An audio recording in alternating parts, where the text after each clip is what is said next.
Hi, everybody. Welcome back to another episode of Rapping with the Rep. I'm State Representative Ken Gordon, and I'm joined today by State Representative David Linsky. Welcome to our show. Thank you. It's a pleasure to be here, Ken. Thank you very much. We're going to talk about a bill that Representative Linsky filed back in January, right? Well, January of 2016, actually. January 2016, and it's called ERPO, which stands for, I'll let you do that. Extreme Risk Protective Order. And what we're doing is we're talking about gun violence protection in this episode. And you know, we're talking about this in the aftermath of the Parkland shooting. But as we just said, this bill was filed before that. Representative Linsky was here before. He was actually our second guest on Rapping with the Rep.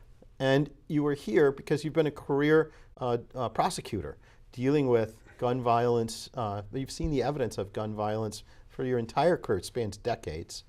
And that's what you've really dedicated yourself to. So let me talk a little bit about, about this. Thank you, Ken. It's a pleasure to be here at Burlington High School.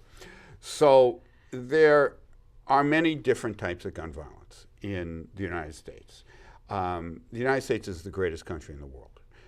We're the world leader in education and healthcare and the arts and science and technology, but we're also, unfortunately, the world leader in gun violence. 34,000 people a year die as a result of some form of gun violence in the United States of America. That is completely out of line with the numbers from any other civilized country in the world.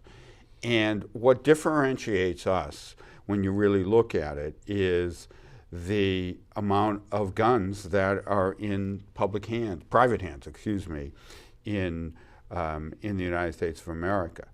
You know, other countries have the same rate of mental illness as the United States does, and yet in Japan and England, they'll only have a few firearm deaths a year. We have 34,000. When you look at what those 34,000 deaths are, you realize that there are different types. You can put them kind of into categories. About 60% of them are suicides, and I can get to that in a little while. And you know, when a family member or a friend commits suicide, that leaves victims behind too, and we don't talk enough about that. And then out of the 40% that are homicides, you know, there's a certain amount that are domestic violence, a certain amount are gang-related. There's another group that are actually negligent shootings. Those are incredibly tragic, where a 5-year-old might pick up mommy or daddy's gun and accidentally shoot his brother or sister or playmate. Or himself. Or himself, and those are absolutely horrible. It's the mass shootings, the school shootings, like what we saw at Parkland, or what we've seen in Las Vegas or Orlando or Charleston, that get most of the media attention, but that's actually a small percentage of the deaths that are out there. In Massachusetts, most of the firearm homicides and shootings are actually domestic violence, and I can talk about that. So there's not a single solution to reducing gun violence. It actually takes a multifaceted approach. So one approach that I'm taking right now to cut down on both suicides and certain types of homicides is this Extreme Risk Protective Order bill. And I'm happy to talk about that if you want me to. Thank you very much, Representative, because what we're really trying to do is keep people safe. That's right. We've determined, some people have determined, that reducing the number of guns and the type of guns that are out on the streets will help keep people safe. But our ultimate goal is keeping people safe. So when the conversation turns to mental health, when it turns to things like video games, well, okay, we can talk about that. But to keep people safe, we've got to look at everything.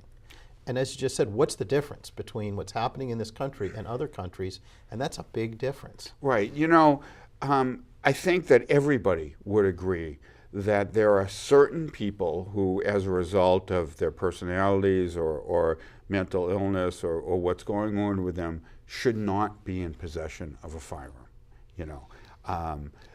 And what this bill is designed to do is to identify the people who are going through a temporary mental health crisis, or for one reason or another currently have access to firearms, but because of what's going on in their lives or their circumstances, should not be in possession of those firearms. So here's how this bill would work. Thank you. It is currently the law in 5 states. It's the law in California, in Indiana, in Connecticut, in Oregon, in Washington, and similar bills are pending in about 25 or so states right now, including Massachusetts. So what would happen is that if a family member, a healthcare professional, or law enforcement had evidence to show that somebody was a danger to himself or to other people, and there was evidence to show that, and that they were in possession of firearms or ammunition, that they could apply on a 24-hour basis to a judge. There's already a 24-hour on-call judge system in Massachusetts that's in use for the domestic violence restraining orders, the so-called 209A orders. Right. And so they could contact a judge going through the local police department that have access to the on-call judge. And if there was enough evidence, a judge could issue an order for 10 days that would go to the local police department immediately, and the police department would go to that person's house and either ask for the voluntary surrender or search and seize the guns and ammunition that that person has. The reason for this is to temporarily get the guns out of somebody who is threatening harm to another person or threatening suicide. And this has actually worked very well in other states. There was a study done on the Connecticut law that showed that they believe that 73 lives have already been saved as a result of this law. The majority of people who are the subject of this law actually go out and get mental health treatment that they need. It serves as an incentive or a wake-up call for those people to do it. What happens after the 10 days is there has to be a full hearing before a district court judge, the local district court here in Burlington. It would be the Woburn District Court. Right. And the judge would have to determine, starting fresh with both parties there, to determine whether or not the subject of the order is a danger to himself or to other people, and whether or not they have access to firearms, and whether or not that order should be extended for up to a year. This law is simple. The law is designed to get the firearms out of the hands of somebody who may be a danger to himself or to others and has access to firearms. It is a preventative measure. Too many times in law enforcement or in the legislature, we're looking at doing something after a tragedy has been committed. Right. This is to prevent those tragedies from happening in the first place. So let's talk about the state of the law now. Would be that if someone is threatened in their own home and they're the target of the threatening, they can go and get, as you say, a 209A restraining order currently on a 24-hour basis. That's right. And they can say, someone's threatening me, and the judge will say, why do you feel threatened? And they'll explain the story. And if the judge is convinced that it's reasonable that the person is being threatened, fine. But I think what you're saying is, with respect to a healthcare professional or someone that's not themselves the threat, the victim, right? Victim, they may not have the standing to ask for such right. an order. Right. 209A is a wonderful law, and it's in effect to protect people who've been directly threatened by someone in their household or someone that they were dating or married to. I mean, but there's a very limited number of people that have standing who can apply for a 209A order. And the other thing about a 209A order is you have to show that abuse has already happened under the statute. This law is different. This law is to prevent an action from happening in the future. And the judges will take this seriously if we put this into effect. They'll make sure that due process rights are protected at that 10-day hearing, that there'll be a full hearing with both sides and right of cross-examination before they issue an order, because judges understand that under the Second Amendment, as it should be, there is a right to possess firearms. It's not an absolute right, the courts have held.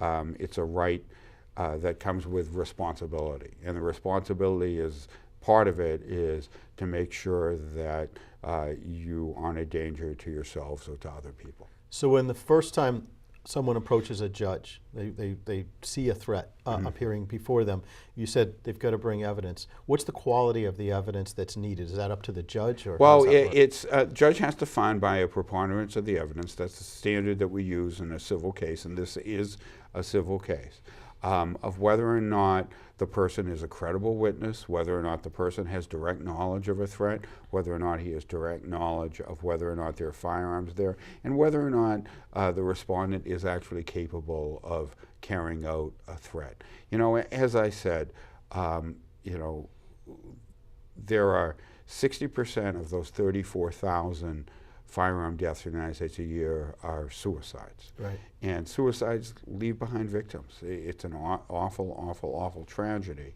And part of what this bill is for is to trying to prevent those suicides from happening. And, you know, 22 veterans a day commit suicide in this country. Most of them are with firearms. And, you know, this can really be a spur for a person in that type of situation to go out and get the mental health treatment that they need. You know, David, with respect to suicide, there are many ways that people attempt to take their life, but when they choose a gun as their method, I know that statistically the act is completed more often than with any other method. Is that the case? So that the statistics show that if you attempt to commit suicide with a firearm, you complete the act of suicide over 95% of the time. Obviously, with other methods, the completion rate is nowhere near that. Right. Now, if someone approaches the judge, and we'll go back to that first instance, and some people use an expression, they could just, do something, and they're really not capable of doing it. They're really not intending to do it. They've just said it. If someone is worried, saying, all you have to do is tell the judge I said something, and those were just words, it's still up to the judge to determine. That sounds like an expression to me. Yeah, right? District court judges, whether it's in the Woburn District Court or any other district court, they hear cases every single day, and they're well equipped to weed out cases where someone may not be telling the truth or someone may not be serious. This is how judges get selected. This is why judges get selected. And they know what they're doing, quite frankly. The other thing is that when I drafted my bill, it's House Bill 3081, I drafted it to follow the exact same procedures that are already in place for the 209A domestic violence restraining orders. So the courts are ready, willing, and able. They're set up right now to implement this if this becomes law, and I certainly do hope it becomes law quickly. What's interesting to me is I have heard from constituents about this bill.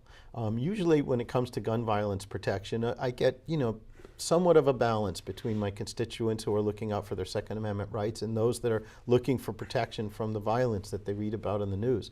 In this instance, I think it's 10 to 1 in support of passing your bill or something like it. Was that what you're hearing too? Yeah, so actually Quinnipiac University in Connecticut did a poll last week following the Parkland shooting at Marjorie Stoneman Douglas High School, the horrible, horrible incident, which really cried out for the need for this particular bill. And it was over 95% of the American people are in favor of this type of bill. And that included well over 80% of gun owners are in favor of this type of bill. Even in Florida, which is a very conservative, very pro-gun state, they passed this bill and was signed into law just last week. As we're taping this today. It's pending in virtually every state in the nation. This is not a bill that infringes on law-abiding, Second Amendment believing gun owners. This is not a bill that does that. This is a bill that identifies people that should not be in possession of a firearm, takes the firearm out of the situation, and encourages people to get the mental health treatment that they desperately need. Yeah, in fact, one gun owner, constituent of mine, came to me and said, when we read about shootings like Parkland, it hurts us as gun owners. People now engage in this conversation, so we're better protected with laws that would prevent a shooting like that. And I Yeah. think the Parkland shooting is something we should talk about because, as you said, it's what gets the headlines. It's not the everyday occurrence. But we know that with respect to that shooter, people tried several times to report what they saw going on, and they couldn't get to a judge. Right, that's right. In Florida, at the time of the Parkland shooting, it appears as if, and this is a horrible tragedy, that the shooter, and I don't like to use his name, quite frankly, it was well known to the police, was well known to the community as someone who was making threats, had firearms, and was a dangerous person. It was clear. However, the police in that situation were absolutely powerless to do anything to take those guns away. If this type of law had been in effect, the police could have brought an action under their ERPO law, quite frankly, to take those guns away, and it probably would have been successful, and those legally purchased guns, those legally owned guns by the shooter down at Parkland, Florida, would have been taken away, and maybe this tragedy would have been prevented. And what's so important is what you're saying is that this would not target people who are using their guns to hunt, are not in any danger, or no one thinks that they're a threat to anyone other than the way they want to use their guns, which is how it was intended in the first place. That's exactly right. The standard that a judge would have to apply is this person a danger to himself or to other people? And that's a standard that there has to be evidence for. And it's not like anybody can't just, make those accusations. As a matter of fact, we actually put into the bill, and I want to make sure that this sticks, that there would be criminal penalties for someone who filed a false application for this, so that's a very serious matter. It's effectively perjury, that the application would have to be filed under the pains and penalties of perjury, and there would be a separate penalty if you knowingly filed a false application. Yeah, I mean, we sometimes know of people who an event happens with in their life. Maybe they lost a job, maybe their family situation changes, maybe they've lost someone in their family. Yeah. That, at one point, they've applied for a gun license, it was reasonable that they got it, and everything is fine, but then something happens in their life when in a temporary way, someone, and it may be a mental health professional, that steps in and says, at this point, maybe it's best that you surrender your firearm for now. Right. And I see protect you. I see this bill as closing some loopholes in the Massachusetts gun laws. Massachusetts has good gun laws right now. We really do. We have some of the most effective and toughest gun laws in the country, and as a result of that, we rank 50th out in the rate of firearm deaths in the country. 50 out of 50 states. That's something to be proud of. But there's always room for improvement, and we shouldn't rest on our laurels on this. And right now, under Massachusetts law, there's no procedure where this type of order can be put into effect. So it's a very important bill to pass. It does. It sounds like it would be a bill that would protect us better, and the cost is minimal, if anything, really. Right. The cost is virtually nothing. If you follow my procedure in my bill, it's already put in place, so the cost is nothing. The very first responsibility of government is to keep its people safe. That's it.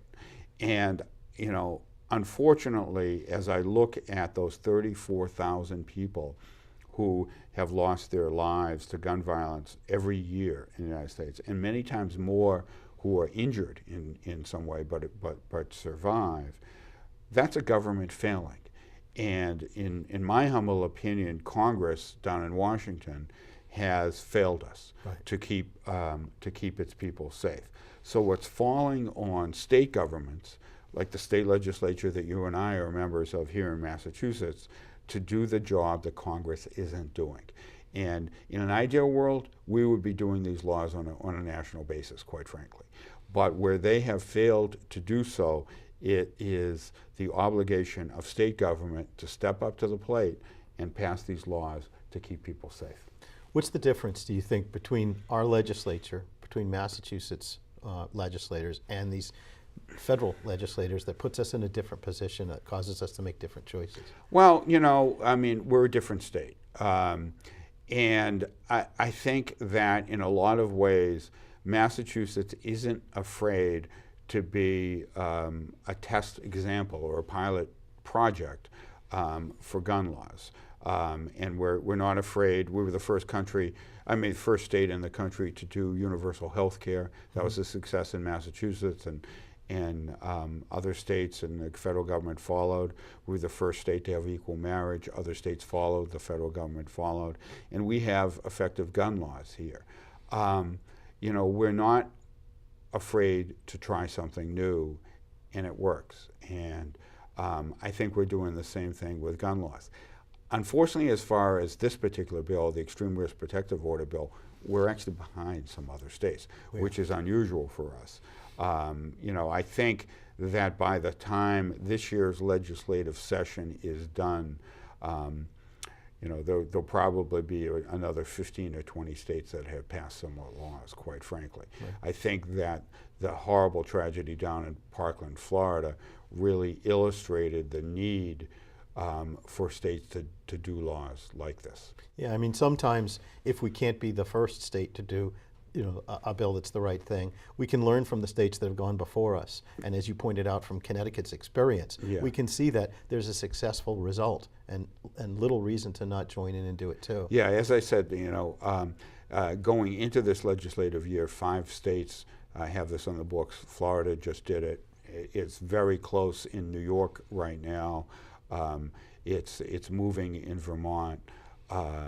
It's moving in Rhode Island, and I don't want us to be the last state to go ahead and do this. This is off a little topic, but when we're talking about why Massachusetts may have the courage to pass legislation that sometimes is more difficult on the federal level and in other states, is that we still have some strict campaign finance rules.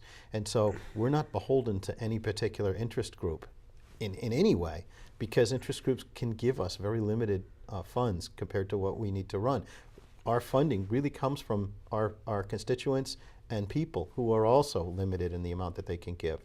So if any one interest group tells us, well, you know what, we're going to withhold any funding, any contributions to you, we say, well, it's okay. Yeah. Quite frankly, I'm appalled at the influence that the National Rifle Association has in the federal Congress and in state legislatures in some other states. They have very little influence in Massachusetts. The NRA, through various PACs and various other means, apparently contributed $30 million to the Donald Trump campaign. And Donald Trump is the first president in history to go to an NRA convention and stand up and pledge his 100% support to the NRA. I'm aghast at that, quite frankly. I really am. And that effectively the NRA bought Donald Trump the presidency, and as a result, he's willing to put the interests of gun manufacturers, because that's really who funds the NRA, over the interests of American people and American children. Yeah, like we said before, the gun users, especially the ones in my district, realize that every time there's a shooting, it makes it a greater challenge for them when we're having the conversation about gun rights. But a group that represents the manufacturers, well, they'll say the answer to gun violence is more guns. Right. Because they'll sell twice as many. Yeah, the vast majority of gun owners out there, whether they're here in the Burlington area or elsewhere, fine people, don't have any problems with them. They're using guns for hunting or for target practice or self-protection. They're not the issue. But they also realize that there are certain people who aren't as responsible as them and should not have guns.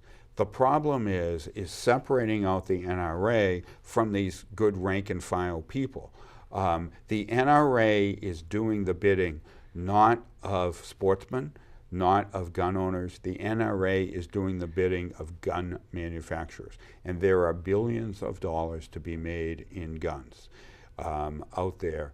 And I think that the American people, quite frankly, led by 15-year-olds and 16-year-olds and 17-year-olds and 18-year-olds, are realizing it now. It's the students from the Parkland High School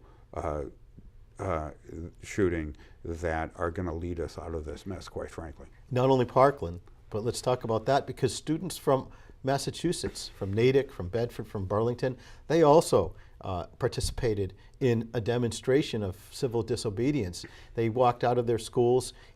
Around here we had a snow day, and students found a way to do it anyway. And I found it very interesting. In Bedford, we got a message from the principal who said, we tried to get in and organize some of this. And they said, no, this is us. Right. Stay out of, have the adults stay out of our way. And we as adults, me as a state representative, I wanted to help. And they said, nope, this is coming from us. And this is different. This is young people rising up saying enough is enough. And we're going to be voting soon, if not already, and we want to be heard too. No, and I think it's quite frankly, I think it's absolutely wonderful. As I said, our generation may have failed or did fail in protecting the public from gun violence. And it's going to be this generation now of high school age students that get us out of this mess. So, my prediction is that when they get to be adults, when they get to be voting age, things are going to change, because this is a generation that has seen the impact of these horrible, horrible tragedies on their lives, on their peers, on their classmates. They're not going to let it stand. The first time that you were on Rapping with the Rep was right after the Sandy Hook shooting. We talked about that, and now we're talking about this shooting. I love having you here, but I hope I don't again because of this topic. But these kids are saying, enough is enough. We're the victims in these school shootings. Protect us, and stop talking about some ways to protect us, but not always to protect us. Young people change the world. Look what happened in the 60s. No, Look that's what's right. happening now. The young people got us out of Vietnam. Yeah. And I believe that young people are going to get us out of gun violence. So what can people do? So they've listened to us, they've heard us talk. Right. What can you do? So make this an important issue. I mean, that's number one.